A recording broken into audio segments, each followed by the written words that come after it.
Vijay times நேயர்களுக்கு வணக்கம். சனி பகவான் என்று சொன்னதுமே எல்லோருக்கும் பயம் வந்துவிடும். கடவுள் நம்பிக்கை உடையவர் மட்டுமல்ல, கடவுள் நம்பிக்கை இல்லாதவருக்கும் லேசாக சந்தேகம் வரும். நம்ம ராசிக்கு எப்படி இருக்கு சனி பெயர்ச்சி என்று பார்ப்பார்கள். அந்த அளவுக்கு மக்களுக்கு ஏற்படும் அச்சம் என்பது உண்மையே. மனிதர்களுக்கு மட்டுமல்ல, தேவர்களுக்கும் அசுரர்களுக்கும் ரிஷிகளுக்கும் முனிவர்களுக்கும், ஏன் இந்த உலகத்தை படைத்த மும்மூர்த்திக்கும் இதே நிலைமைத்தான். எவருக்கும் அஞ்சாதவர், பாரபட்சமற்றவர் நம் சனீஸ்வரர். ஆனால் உண்மையில் அவர் ஒரு சாந்தமானவர், எவருக்கும் கெடுதல் செய்யாதவர், பொறுமையானவர், அன்பானவர். அவரை பார்க்கும்போது உடல்தான் கருமையாக இருக்குமே தவிர அவர் உள்ளம் மிகுந்த வெள்ளை மென்மை மனம் கொண்டது. இப்படிப்பட்ட சனி பகவான் ஏன் நமக்கு கஷ்டத்தையும் துன்பத்தையும் தருகிறார் என்றால், இந்த பதிவின் மூலம் உங்கள் கேள்விக்கு பதில் கிடைக்கும். இந்த பதிவில் சனி பகவானின் நீதியை பற்றி பார்க்கலாம். நவ கிரகங்களின் தலைவராக விளங்குபவர் சூரிய பகவான். சூரிய பகவானுக்கும் சாயாதேவிக்கும் பிறந்த மகன்தான் நம் சனி. சூரிய பகவானின் மனைவி சந்தியாதானே என்று நீங்கள் கேட்டால், புராண கதையில் சந்தியாவின் நிழல்தான் இந்த சாயாதேவி. தன்னுடைய நிழலுக்கு உயிர் கொடுத்து சூரிய தேவரின் வெப்பத்தை தாங்க கடுமையாக தவம் புரிய சென்றார் சந்தியா. சந்தியாவின் இடத்தில் சாயாதேவி. இப்பொழுது புரிகிறதா யார் சாயா என்றால்? சாயாதேவி சனியை பெற்று எடுத்தவுடன் தன் கணவர் சூரிய பகவானிடம் முதலில் சனி பகவானை காட்டினார். சூரிய பகவான் முதல் முறையாக சனி பகவானை பார்த்ததும் சாயாதேவியிடம், என் குழந்தை எப்படி பொலிவுடன் இல்லாமல் இருக்க முடியும் என்று தவறாக தன் தாயை பற்றி பேசிய சூரிய பகவானுக்கு அப்பொழுதே அவருக்கு தன் பார்வையால் சூரிய பகவானுக்கு கிரகணம் பிடிக்க வைத்தவர் சனி பகவான். சனி பகவான் ஈஸ்வரனால் படைக்கப்பட்டதற்கு முக்கிய காரணம் கர்ம பலனை அளிப்பதற்காகத்தான். ஒரு நாள் சந்திர பகவானின் குற்றத்திற்காக தண்டனை வழங்கும் போது ஈஸ்வரன் குறுக்கிட்டார்.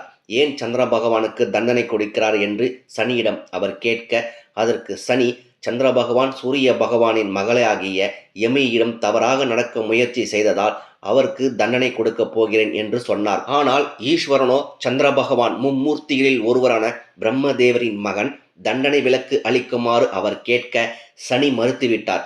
பிறகு ஈஸ்வரன் உண்மையை அறிந்த பிறகு ஈஸ்வரன் சனியை தடுக்கவில்லை. இனி வரும் காலங்களில் சந்திர பகவான் மீது ஒரு நாழிகை கூட விடாமல் என் பார்வை இருக்கும், என் முழு பார்வை சந்திர பகவான் மீதே இருக்கும் என சனி ஈஸ்வரனிடம் கூறினார். ஈஸ்வரன் சனியின் நீதியை கண்டு மகிழ்ச்சி அடைந்து அவருக்கு பின்னோக்கு பார்க்கும் பார்வையை கொடுத்தார். அதாவது வக்ர பார்வை பார்க்கும் சக்தியை கொடுத்தார். அவர் நீதியை ஒரு நாளும் எவருக்கும் கொடுக்காமல் இருக்க மாட்டார். அனைத்துக்கும் அவர் ஒருவரின் நீதி அரசர். எந்த ஒரு கர்மத்தில் இருந்தும் எவரும் தப்பிவிட முடியாது. அதற்கு எடுத்துக்காட்டாக ஒரு நாள் மகாவிஷ்ணு அவர் காலணிகளை வைகுண்டத்தில் வெளியே வைத்துவிட்டு மகாவிஷ்ணு உள்ளே போய்விட்டார். இது எப்பொழுதும் நடக்கும் ஒரு செயல்தான்.